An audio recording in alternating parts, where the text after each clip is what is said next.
Cerita Hari Natal. Teresia Martini atau Nyonya Suharjo sekarang sedang mempunyai sebuah kesukaran. Sudah 3 tahun yang lalu ia ditinggal mati oleh suaminya yang pertama.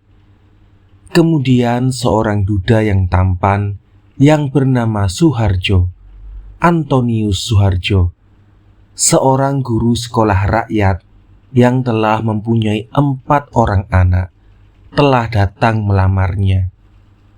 Pada mulanya, ada banyak hal yang mendorongnya untuk menerima lamaran itu. Pertama, ia merasa tidak aman menjadi seorang janda muda yang manis. Hampir setiap lelaki yang sudah kawin maupun yang belum selalu menggodanya.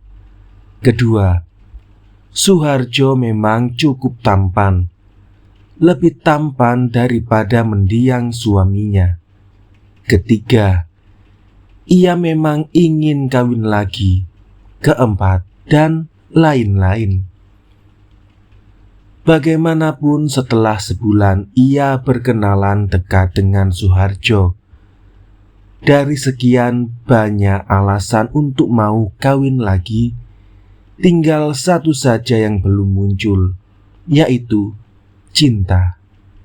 Demikianlah, maka 2 tahun yang lalu ia telah kawin dengan duda yang tampan itu. Dan dengan demikian, ia menjadi ibu tiri dari 4 orang anak. Ia sendiri tak mempunyai anak dari suaminya yang pertama. Nyonya Suharjo yang baru ini adalah seorang yang saleh. Ia pergi ke gereja setiap hari, tidak hanya hari Minggu. Kecuali itu, sangat gemar akan anak-anak. Dahulu ia merasa sedih bahwa ia tidak mendapatkan anak. Sekarang ia merasa gembira bahwa ia mendapat kesempatan untuk mengasuh 4 orang anak. Lebih-lebih, ia sekarang dalam keadaan mengandung. Keempat anak tirinya itu, yaitu Tini yang berumur 3 tahun, si Agus berumur 4,5 tahun, kemudian si Lis berumur 6 tahun, dan si Tony yang berumur 9 tahun. Berkat didikan yang baik dari ibu mereka yang dulu, keempat anak itu mempunyai dasar iman yang kuat. Mereka juga rajin ke gereja, selamanya bersembahyang dengan khusyuk dan hikmat, serta menghargai para santo serta santa. Mereka kadang nakal juga, misalnya berkelahi, menggambari tembok gereja, menggembosi sepeda pastor, dan lain-lain. Namun, tak pernah lebih memalukan daripada itu. Kenakalan itu semata-mata cuma akibat dari kelebihan energi mereka. Kesukaran tentu ada saja. Kesukaran yang utama adalah si Tony. Anak itu dahulu sangat dimanjakan mendiang ibunya. Hal ini sebagaimana kebiasaan anak manja yang lain, menyebabkannya sukar diladeni. Kecuali itu, ia juga sangat menyayangi ibunya. Selalu saja ia terkenang akan mendiang ibunya itu. Sampai sekarang ia belum bisa melupakannya. Hal ini menyebabkan Nyonya Harjo sukar mendekatinya. Lagi pula, anak ini pada permulaannya sangat dipengaruhi akan dongeng-dongeng yang menggambarkan sangat buruknya ibu tiri. Dalam dongeng itu dikatakan bahwa ibu tiri suka berbuat kejam terhadap anak-anak tirinya. Ada yang membuang anak tirinya ke dalam hutan, ada yang disajikan kepada raksasa, dan sebagainya. Ia mempunyai tugas untuk membuktikan dengan tindakannya bahwa ia tidaklah termasuk ibu tiri di dalam dongeng itu. Pada permulaannya, Tony selalu curiga akan sikapnya. Keramahannya selalu diterima oleh anak ini dengan berhati-hati sekali. Namun, ia selalu bisa membuktikan bahwa kebaikannya adalah jujur dan ikhlas keluar dari hatinya. Yang paling susah adalah apabila ia harus terpaksa memarahi Tony, karena terbukti anak ini malas mandi dan suka mengganggu adik-adiknya. Apabila dimarahi, Tony selalu salah tampa. Disangkanya ibu tirinya itu membencinya. Hampir-hampir ibu yang baru ini akan bersikap mundur karena putus asa. Untunglah ia sadar bahwa memarahi anak termasuk mendidik juga. Sebab seorang anak yang tak pernah diberi peringatan, padahal telah menempuh jalan yang salah, akan menjadi rusak pandangan hidupnya. Sekarang tugasnya ialah untuk menyadarkan anak itu bahwa memarahinya adalah sudah menjadi kewajibannya.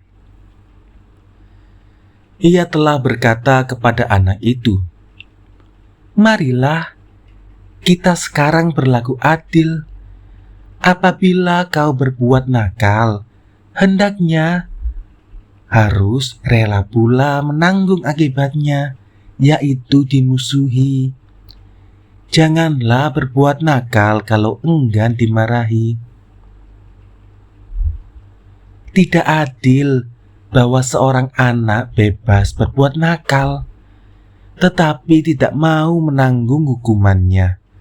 Sayalah ibumu yang baru, yang mempunyai tanggung jawab memarahimu apabila kau nakal. Apabila kau tak menyayangi orang yang akan memarahimu ketika kau berbuat nakal, kau tidak akan mengerti mana yang baik dan yang buruk. Hal ini akan menyebabkan kau mudah menempuh jalan yang sesat. Orang yang menempuh jalan yang sesat akan menjadi musuh orang-orang lain, sebab ia merugikan orang lain. Nah, saya harap kau bisa mengerti kenapa saya marah padamu. Kecuali itu, kau harus adil pula dalam memandang diri saya. Saya bukan ibu tiri yang jahat di dalam dongengan. Coba saja katakan, mana perbuatan saya yang membuktikan bahwa saya tidak menyayangimu? Sebaliknya, kau mengerti sendiri apa bukti-bukti bahwa saya sangat menyayangimu. Dalam hal ini suaminya sangat membantu pula menjalinkan hubungan yang baik antara anak-anaknya dan ibu mereka yang baru itu. Akan tetapi sekarang muncullah kesukaran yang besar. Beberapa hari yang lalu, Tony mengatakan bahwa ia memerlukan pakaian putih pada hari Natal. Ia telah dipilih oleh kepala sekolahnya untuk bernyanyi solo di dalam kor sekolahnya yang akan menyanyi di depan gua Natal pada hari Natal nanti. Kepala sekolah yang keras kepala itu menghendaki bahwa ia harus mengenakan baju putih yang bagus. Apabila tak mempunyai baju putih, ia tak bisa ikut. Dan seorang anak lain yang bernama Markus akan menggantinya. Ia akan merasa sedih apabila hal itu sampai terjadi. Pertama, karena ia sendiri banyak memimpikan kesempatan semacam itu. Kedua, ia tak suka menyerahkan kedudukannya kepada orang lain begitu saja. Hal semacam itu pada saat ini memang merupakan kesukaran. Suharjo harus melunasi sebuah utangnya bulan ini, menuruti sebuah desakan yang telah berulang-ulang, serta membahayakan nama baiknya sebagai guru. Kecuali itu, gaji mereka memang sangat sedikit, sehingga hampir-hampir tidak mencukupi apabila setelah dipakai untuk membayar utangnya itu. Itu pun masih lebih celaka lagi, karena bulan ini sebagaimana pula telah berturut-turut 3 bulan yang lalu, suaminya tidak menerima gajinya penuh karena telah dipotong persekot. Hari Natal haruslah diperingati sesederhana mungkin. Ongkos becaknya ke gereja, iuran paroki, iuran perayaan wanita Katolik, dan lain-lain lagi sudah cukup banyak. Untuk membeli pakaian baru yang putih untuk Tony, betul-betul tak ada lagi. Sayang bahwa Tony tak mempunyai pakaian penting. Suaminya sudah pergi kepada kepala sekolah itu supaya menginginkan anaknya tak usah mengenakan pakaian putih. Namun hal itu secara keras kepala ditolak oleh kepala sekolah itu. Kemudian ia telah berkata kepada Tony segala keadaannya, lalu minta supaya Tony minta kepada guru itu untuk mengundurkan diri saja. Tony tak mau mengerjakan hal itu. Ia tetap datang latihan nyanyi dan tetap berharap akan bisa bernyanyi. Peristiwa itu sudah lama diimpi-impikannya. Baiknya, kau mengundurkan diri saja sekarang, kata ayahnya. Tidak, saya harus menyanyi, kata Tony. Akhirnya, kau nanti toh akan dilarang ikut juga. Kalau kau tunggu sampai hal itu terjadi, kesedihanmu akan makin parah saja. Saya harus menyanyi tanpa pakaian putih. Tukas ayahnya putus asa. Tony menunduk dalam-dalam. Ia bingung dan keras kepala. Ia menangis. Semenjak hari itu, Tony menjadi patah hati. Ia kelihatan murung dan gusar. Kepada siapapun ia merasa sakit hati. Kepada siapapun ia tak mau omong. Kecuali itu, sehari-harian kerjanya selalu hanya memencilkan diri di gudang. Di situ ia berlatih bernyanyi, bermain-main dengan debu, perkakas tua, dan bermenung seorang diri. Kalau lapar, baru ia keluar dari gudang untuk makan. Kemudian kembali lagi. Lama-kelamaan malam hari pun ia tidur pula di gudang itu. Pada suatu hari waktu ia sudah makan, ayahnya mendekatinya dan mencoba menghiburnya. Tony, saya tidak menyalahkan bahwa engkau bersedih. Tetapi hendaknya kau mengerti dulu keadaannya. Lihatlah, orang tuamu memang miskin. Kita tidak cukup mempunyai uang. Kalau engkau mendesak juga untuk dibelikan pakaian, kita harus berutang. Itu berarti celaka sekali. Kita selamanya bertindak adil, membagi segala-galanya sama rata. Tak ada perbedaan di keluarga ini. Kalau satu diberi, semua diberi, atau tidak semua. Tony mulai mengeluarkan air mata. Ayahnya meneruskan, kita harus bertindak adil pula dalam mendukung kemelaratan kita. Hari Natal tidak perlu dirayakan dengan mewah, tetapi cukup dengan hati yang tulus dan jujur. Yesus tidak akan senang kalau kita merayakan hari lahirnya dengan pakaian yang dihasilkan dari utang. Ia akan bersedih dan akan berkata tentang kita dengan pilu. Itulah orang-orang penipu itu. Yesus sendiri ketika dilahirkan dikelilingi oleh kemelaratan juga.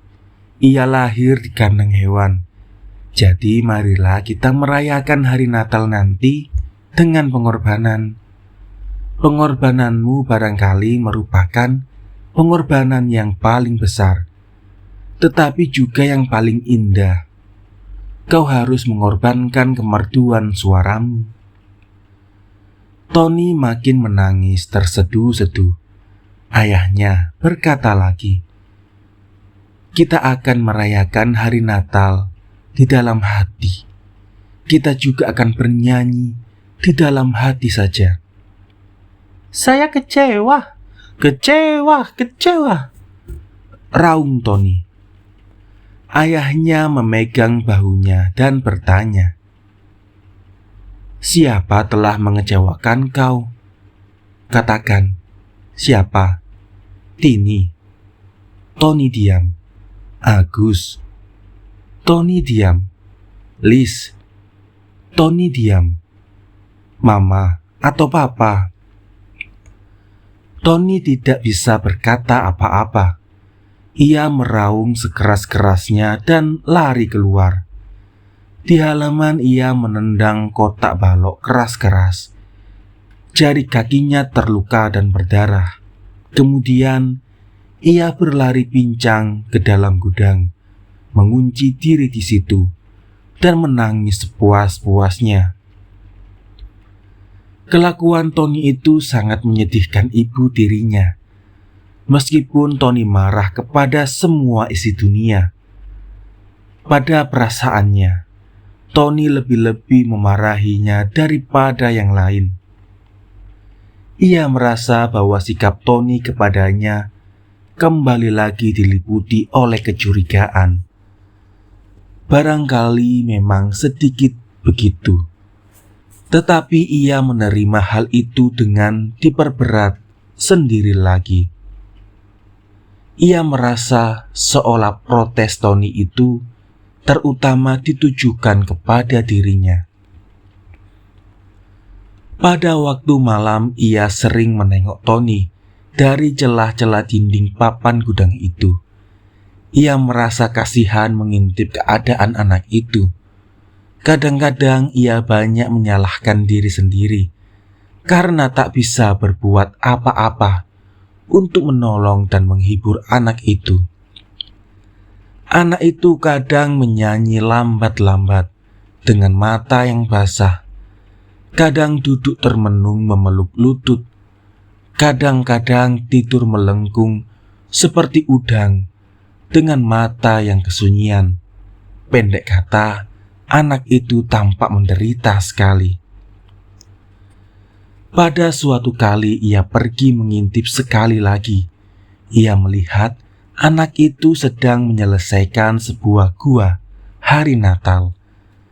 Setelah selesai pekerjaannya itu, ia berlutut di depan guanya, tempat Yesus kecil tidur di hadapan Maria dan Yosef, serta para gembala. Ia berdoa dengan suara basah.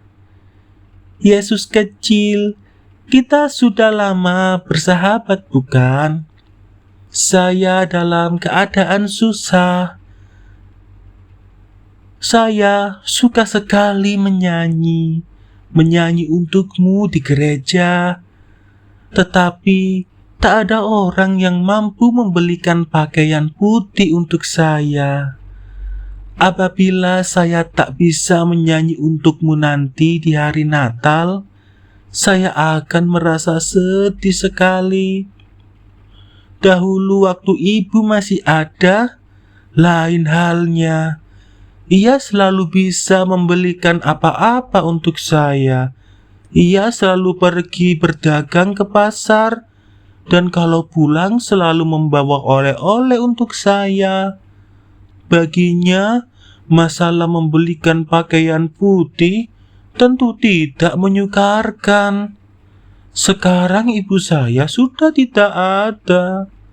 Kepadamulah saya minta tolong, karena saya tahu bahwa Kau bermurah hati. Yesus, tolonglah saya.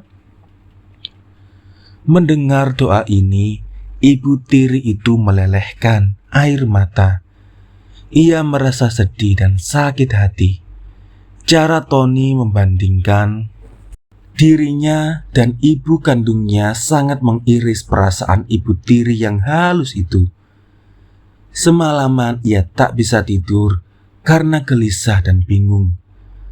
Setiap malam ia pergi dan mengintip Tony dan berharap dalam hati mudah-mudahan ia menemukan jalan untuk menolong anak itu. Dan setiap malam anak itu selalu mendesak Yesus kecil untuk menolongnya. Selalu katanya, "Bagaimana Yesus kecil? Saya merasa sedih karena Engkau tidak juga menolong saya. Kita telah akrab berteman, bukan? Tolonglah saya. Saya tetap mengharapkan bantuanmu."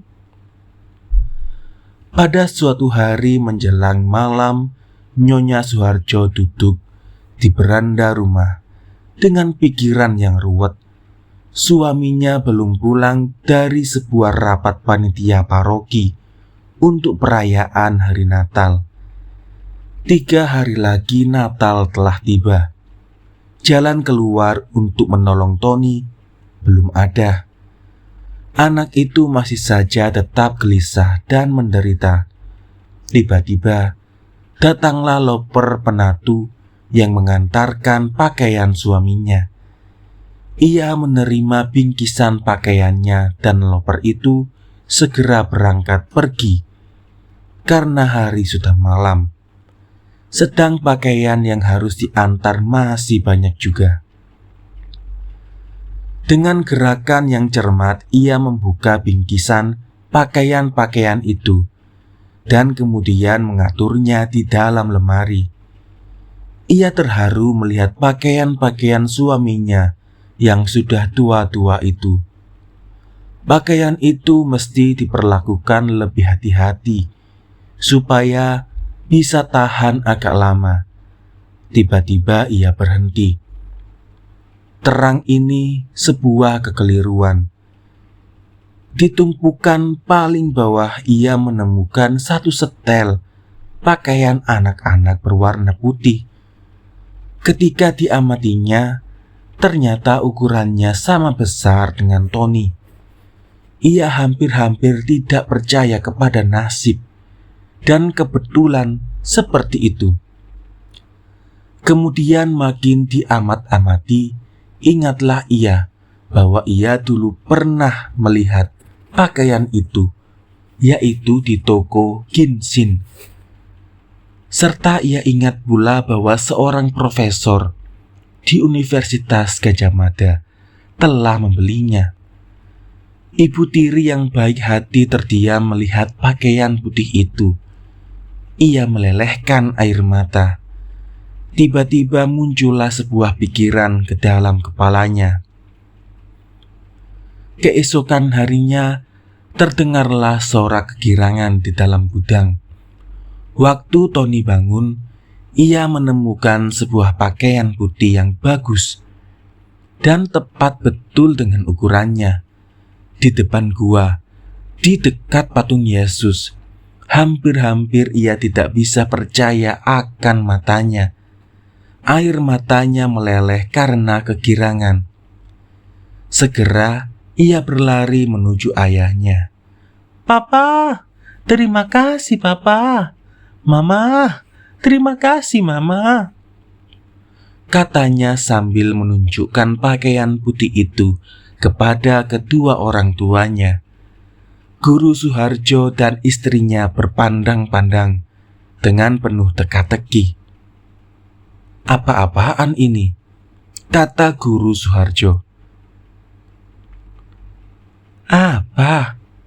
Bukan kau yang membelikan? Saya juga bukan," kata istrinya.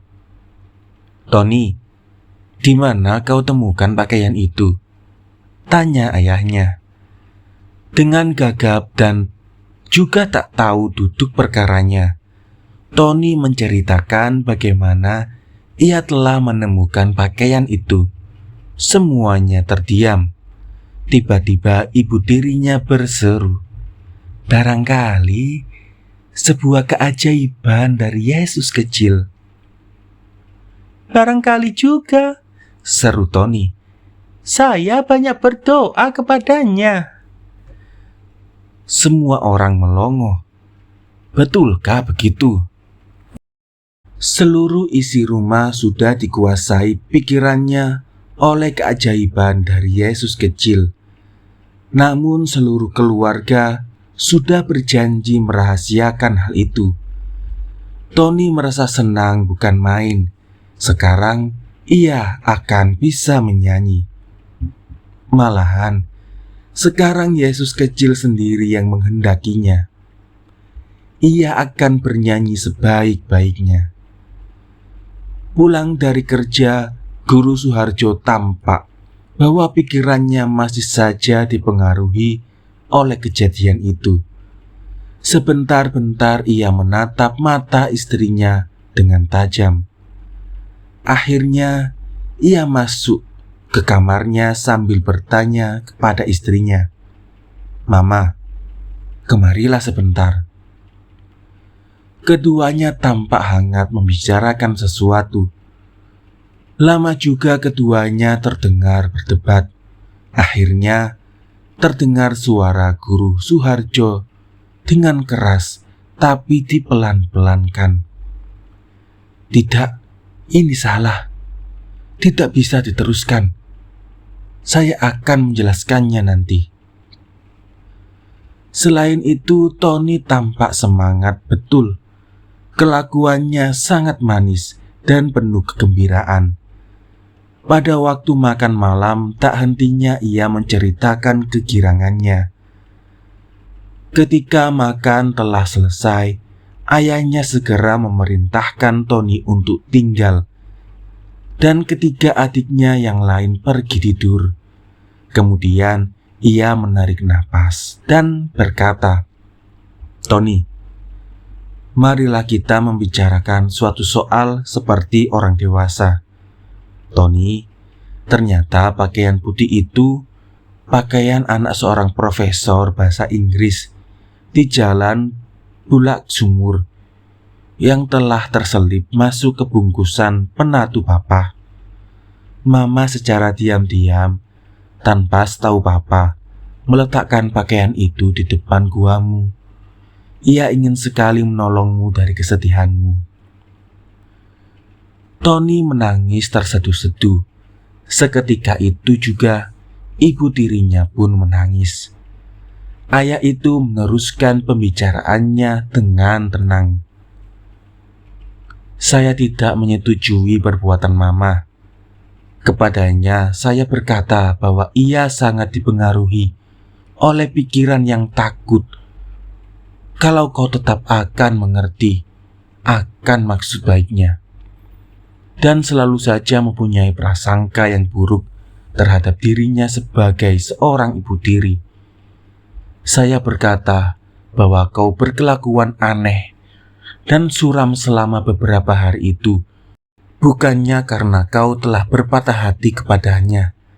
Semata-mata kau telah berpatah hati pada keadaan. Kau merasa gusar dan kecewa terhadap dunia. Ya, kau masih baru dalam menghadapi kenyataan pahit.